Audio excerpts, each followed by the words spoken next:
In this video, we're going to take a look at ancient Greek architecture. You may not know it, but every day you probably see elements of ancient Greek architecture all around you. In Newcastle, for example, it pops up everywhere, at the quayside, on Grey Street in the centre of town, and here on Westgate Road, not too far from the train station. The grandest and most obvious inspiration for these architectural elements is found in ancient Greek temples. Across the city-states, in areas both urban and rural, the Greeks were heavily involved in a culture of temple building. In towns and cities, they were a central feature of life. They were literally houses for the gods, and from where the gods could view life happening outside.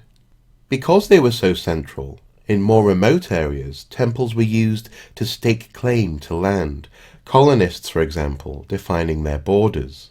Today, people compete to build the highest, tallest building in the world.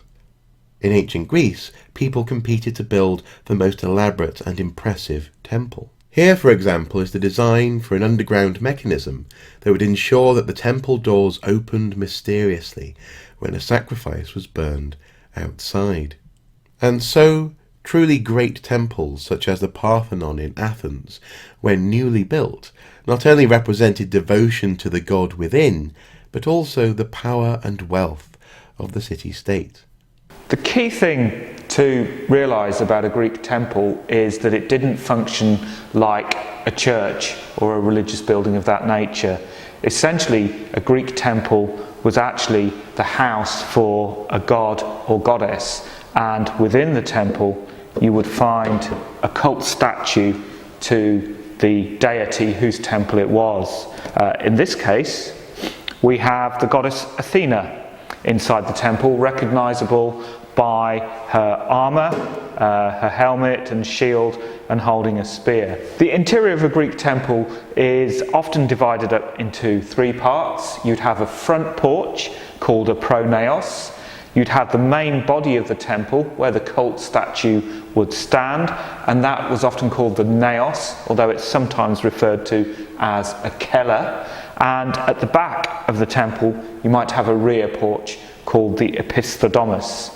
And with this temple, the naos has large doors which could be opened for special events, and the cult statue of the god or goddess could look out through the large doors to any activity happening in front of the temple. And often activities such as sacrifice would take place in front of the temple, and they would be the main religious acts associated with a Greek temple. The exterior of a Greek temple would have been surrounded by a colonnade or peristyle.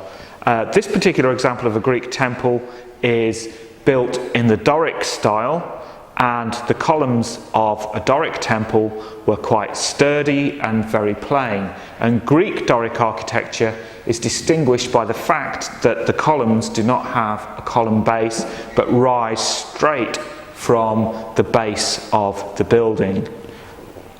In addition, this temple has a Doric frieze, which is distinguished by elements known as triglyphs and metopes. The triglyphs are architectural elements that are divided into three parts. The metopes on this particular example are plain, but in a lot of examples would have had architectural sculpture. The frieze runs all the way around the temple and is a theme that you can see on lots of Greek architecture. If you look above the frieze, we have a pediment, a triangular area, and a lot of pediments on ancient Greek buildings would have carried architectural sculpture, often representing myths relating to the god or goddess who the temple was dedicated to. Temples were generally very lavish buildings. A lot of time and effort was expended on their construction and often the materials used would be of the highest quality possible. The Parthenon in Athens, for example, was completely built out of marble. This particular example, though, has terracotta roof tiles, and we know that some Greek temples would have been built out of limestone and decorated with stucco plaster, and the architectural sculpture might have been made out of marble. Ancient Greek pillars come in 3 styles. The first is Doric, as seen on the temple model. This is very straightforward and simple, with no base and a circular capital at the top. The second style is Ionic. These have a fairly large base, flutes running up the pillar, and a capital that looks a little bit like a scroll being unfurled. The third style is Corinthian. This is the most flowery and ornate version of an ancient Greek pillar. You can always spot them by the elaborate leaves and scroll work at the top of the capital. It is also important to remember that ancient Greek temples were polychromic. This means multicoloured. They were painted with bright pigments intended to catch your eye and show off the intricacy of the temple. Every element was carefully constructed to leave the viewer with an impression of power and wealth. So effective was this architecture that throughout the history of the Western world, those who want to impress others have built in the Greek style. From the ancient Romans in the Forum to the aristocrats of 18th century England building in the neoclassical style. From the Bank of England to even museums such as the British Museum. Wherever people wanted to build an impressive building, the architecture of ancient Greece has been replicated, copied, and modified throughout the ages. Indeed, even the symbol for museums on road signs references ancient Greek architecture. And so, as industry and wealth saw cities like Newcastle growing in the north of England, naturally they turned to classical ancient Greek architecture to express their confidence and tell the world about their status. Unfortunately, no writings by ancient Greek architects survive, so we don't know their philosophy, their mindset, when designing and building these impressive structures. The closest we can get is the writings of Roman architects, such as Vitruvius. If not ancient Greek architects, we can at least refer to other ancient Greeks to get an impression of what they thought when they saw architecture. Upon seeing the cult statue at Olympia, one Greek remarked, "O best and noblest of artists, that you have created a sweet and engaging sight, an inescapable delight for the vision, for all those Greeks and non-Greeks who have come here on many different occasions.